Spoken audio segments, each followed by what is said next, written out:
Cancer से लड़कर जीतने वाले के सामने आखिर ऐसी कौन सी परेशानी खड़ी हो गई जिससे वह हार गया।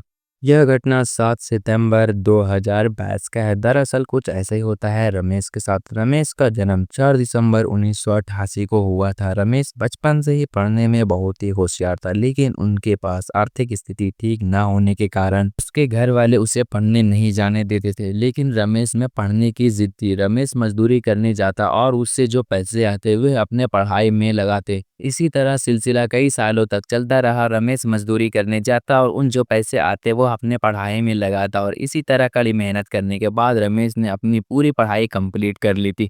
अब वह सोच रहा था कि अब मैं गवर्नमेंट जॉब की तैयारी करूं जिससे मेरे फैमिली एक अच्छी लाइफ जी सके। जब रमेश सरकारी नौकरी की तैयारी कर रहा था तो उसके साथ देने के लिए उसका दोस्त भी चला आता है, जो कि उसका काफ़ी अच्छा दोस्त होता है। वो कहता है कि मैं भी तुम्हारी तरह गवर्नमेंट जॉब की तैयारी करूंगा, और दोनों साथ में तैयारी करने लगते हैं। रमेश का जो दोस्त होता है श्याम, वो पढ़ने में उतना खास नहीं था, फिर भी उसके अंदर भी एक जुनून था कि मैं भी गवर्नमेंट जॉब लूंगा। लेकिन रमेश दिन रात एक कर कर पढ़ाई कर रहा था। जब एग्ज़ाम का डेट आ चुका था और एग्ज़ाम सेंटर के अंदर दोनों हिल चुके थे, और जब एग्ज़ाम देकर वो दोनों बाहर आए तो दोनों में बहुत अच्छी बातें हुई कि मेरा एग्ज़ाम तो बहुत अच्छा गया। लेकिन जब रिजल्ट आया तो वो बहुत ही हैरान कर देने वाला था, क्योंकि रमेश का नौकरी लग चुका था और जो श्याम था वो फेल हो चुका था। कुछ दिन बाद रमेश का ज्वाइनिंग लेटर भी आ जाता है और रमेश अपना गांव छोड़कर सिटी चला जाता है ट्रेनिंग करने के लिए।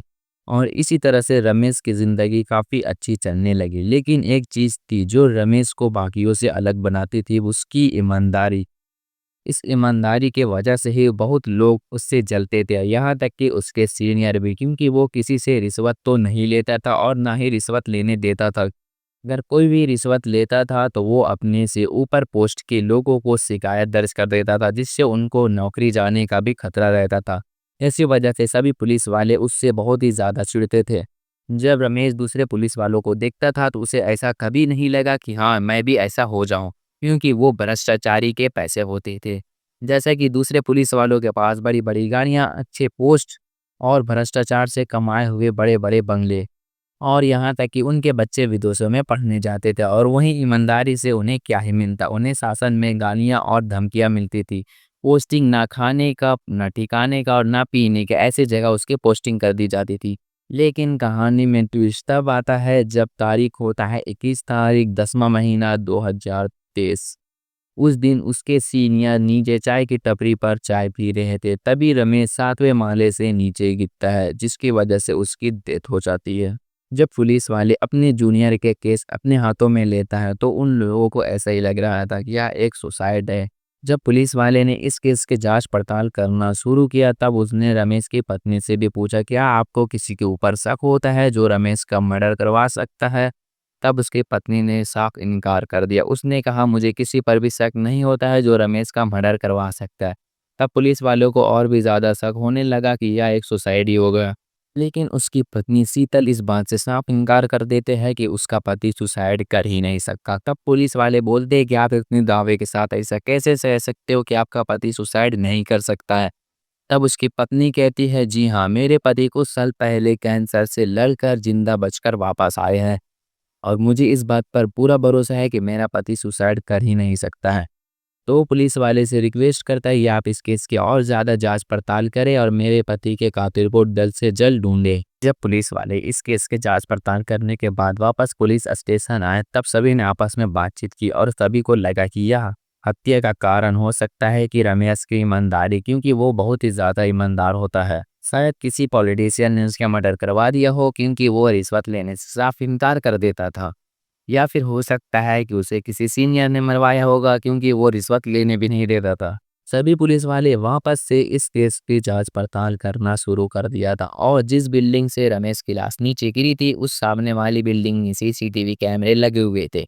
जब पुलिस वाले ने उस सीसीटीवी कैमरे के footage by footage, clip by clip जोड़ना शुरू किया तभी उस एक फुटेज सामने आया। जब रमेश उस बिल्डिंग के ऊपर चढ़ रहा था तो जस्ट उसके पीछे भी एक लड़का उसके पीछे जा रहा था, और ये लड़का कौन होता है चलिए मैं आपको बताता हूँ। जब पुलिस वाले उस लड़के का फोटो निकालते हैं और उसके पत्नी को दिखाते हैं कि आप इसको जानते हैं, तो उसके पत्नी फिर से एक बार साफ इनकार कर देती, जी नहीं, मैं इस लड़के को नहीं जानता हूँ।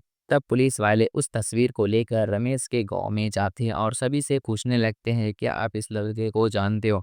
तभी एक लड़के ने बताया, जी हाँ, मैं इसको जानता हूँ, ये रमेश का काफ़ी अच्छा दोस्त है जिसका नाम श्याम है। उस लड़के ने ये भी बताया कि ये रमेश के साथ ही गवर्नमेंट जॉब का तैयारी कर रहा होता है, लेकिन इसका नौकरी नहीं लगता और रमेश का नौकरी लग जाता है।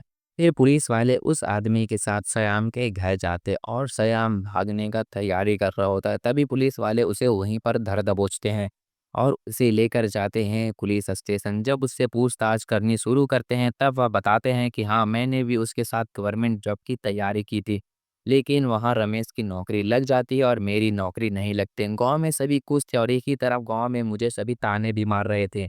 उस टाइम मुझे बहुत ही ज़्यादा जलन हो रही थी रमेश को देखकर, क्योंकि रमेश की तो नौकरी लग ही चुकी थी और मैं फ़ेल हो जाता हूँ, जिसकी वजह से मुझे घर में ताने मिल रहे थे और मैं काम पर जाता हूँ, लेकिन फिर भी रमेश के वो नौकरी मुझे बार-बार याद दिलाता है।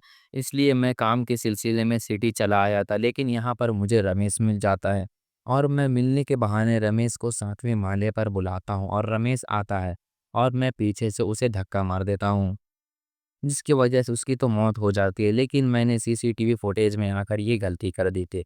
उसने ऐसा कहा, लेकिन पुलिस वाले कहते हैं कि अब तुम्हारा ही क्या होगा, क्योंकि तुम भी बचने वाले अब नहीं हो। लेकिन सयान ने ये भी कहा, वो मेरा दोस्त था, लेकिन मुझे उसे धक्का मारने में ज़रा से भी हिचकिचाहट नहीं हुई थी।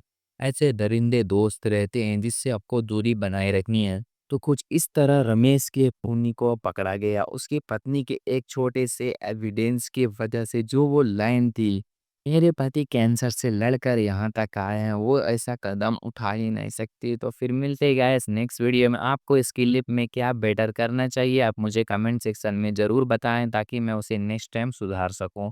एंड आप लोग वीडियो को लाइक कर देना और चैनल को भी सब्सक्राइब कर देना एंड बेल नोटिफिकेशन को ऑल पे सिलेक्ट कर देना, ताकि मैं जब नेक्स्ट टाइम वीडियो अपलोड करूं और आप सबसे पहले देख सको, आपको कहीं और जाने की ज़रूरत ना